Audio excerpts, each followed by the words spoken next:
बहादुर नेता, जिसको दिल्ली के मुख्यमंत्री रहते हुए दुस्साहस किया मोदी ने जेल में डालने की, लेकिन जेल में उनको रोक नहीं पाए। आज जनता जेल का जवाब वोट से देने के लिए तैयार है। आदरणीय मुख्यमंत्री अरविंद केजरीवाल जी,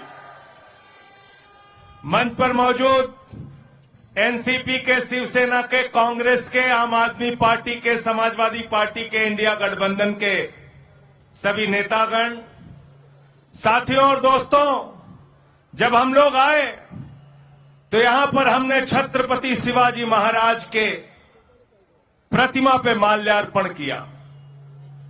छत्रपति शिवाजी महाराज ने एक ही शिक्षा दी है, एक ही संदेश दिया है, गद्दारों को माफी नहीं, गद्दारों को। और क्या किया यहां पर मोदी जी ने, भारतीय जनता पार्टी वालों ने क्या किया? हमने सुना था सोना चोर होते हैं, बाइक चोर होते हैं, कार चोर होते हैं, लेकिन नरेंद्र मोदी पार्टी चोर है, पार्टी चुरा ली, पार्टी चुरा ली। शिवसेना की तीर कमान चुरा ली, शरद पवार की घड़ी चुरा ली। ये जितने घड़ी चोर और तीर कमान के चोर हैं, इनको शिवाजी महाराज का संदेश समझा देना और इनको चुनाव में जमानतें जब्त करके बताना कि महाराष्ट्र में एक भी सीट भारतीय जनता पार्टी की और ये जो शिवसेना इनकी आने वाली नहीं है। आज शिंदे साहब की शिवसेना के लिए मजाक उड़ता है, विधानसभा में नारे लगते हैं, 50 खोके एकदम ओके, 50 खोके एकदम ओके। भारतीय खोखा पार्टी है ये लोग, भारतीय खोखा पार्टी।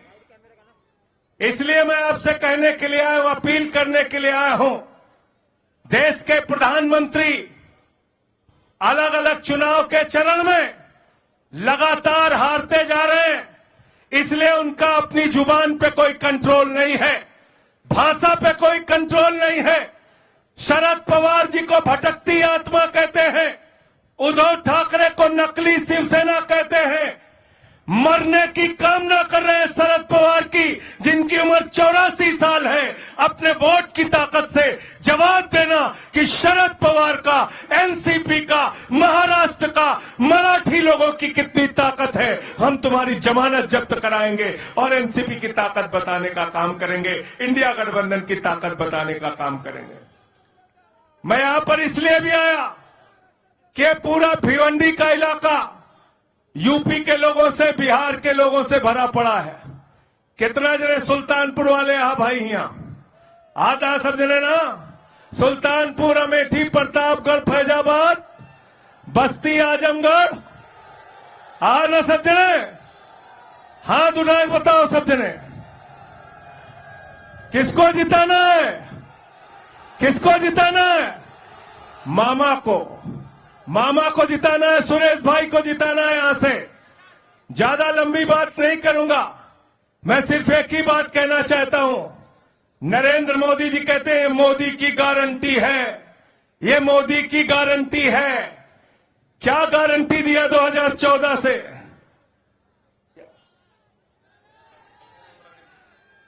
क्या गारंटी दी? अच्छा, इसके बाद मुझे मुमरा की सभा में जाना था, मैं नहीं जा पा रहा हूं। जितेंद्र अवार्ड जी से माफी चाहता हूं। आप सब लोग मुमरा की सभा में पहुंचिएगा और वहां मसाल है, मसाल पे वोट दीजिएगा उस लोकसभा क्षेत्र में, यह भी आपसे अपील करना चाहता हूं। साथियों और दोस्तों, मोदी जी कहते हैं हमारी ये गारंटी है, ये गारंटी है। 2014 से मोदी जी ने जितने वादे किए, एक भी वादे पूरे नहीं किए। पहले कहा 2 करोड़ नौकरी देंगे, झूठ बोला। फिर बोले महंगाई कम करेंगे, झूठ बोला। फिर बोले काला धन लाएंगे, 15 लाख देंगे, झूठ बोला।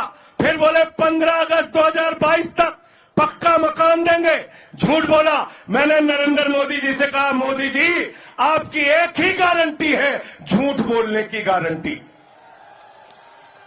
झूठ बोलने की गारंटी है। नारा देते हैं 400 पार, 400 पार, 400 पार।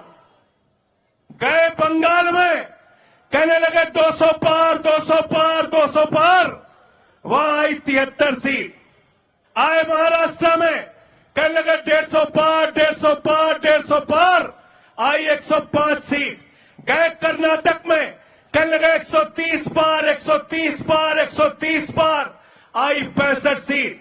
गए दिल्ली में, कहने लगे 45 पार, 45 पार, 45 पार, आई 8 सीट। गए हरियाणा में, कहने लगे 75 पार, 75 पार, 75 पार, आई 40 सीट। गए मिजोरम में, कहने लगे 21 पार, 21 पार, 21 पार, आई 1 सीट। अब करें 400 पार, 400 पार, 400 पार, जनता करे तड़ी पार, तड़ी पार, तड़ी पार। तड़ी पार करना है कि नहीं करना है? इनको करना है, करना है ना। ये बैठे हैं दिल्ली के मुख्यमंत्री केजरीवाल जी, जेल में डाल दिया इनको।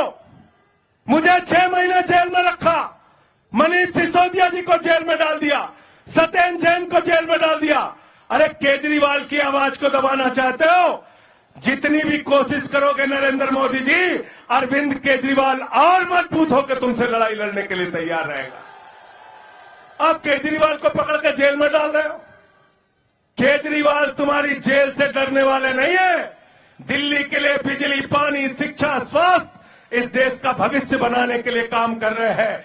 आपकी जेल से डरे बगैर लड़ेंगे और आपको हराने का काम करेंगे। इंडिया गठबंधन की सरकार बनने जा रही है। अंत में ये चुनाव याद रखना, भारत के संविधान को बचाने का चुनाव है। यह चुनाव आरक्षण को बचाने का चुनाव है। यह चुनाव वोट की ताकत बचाने का चुनाव है। अगर गलती से बीजेपी जीत गई तो चुनाव खत्म करेंगे, आरक्षण खत्म करेंगे, बाबा साहब का संविधान खत्म करेंगे। जो बाबा साहब का संविधान खत्म करना चाहते हैं, उनकी राजनीति को खत्म कर देना, उनको जीरो पे पहुंचाने का काम करना। अंत में इन्हीं लाइनों के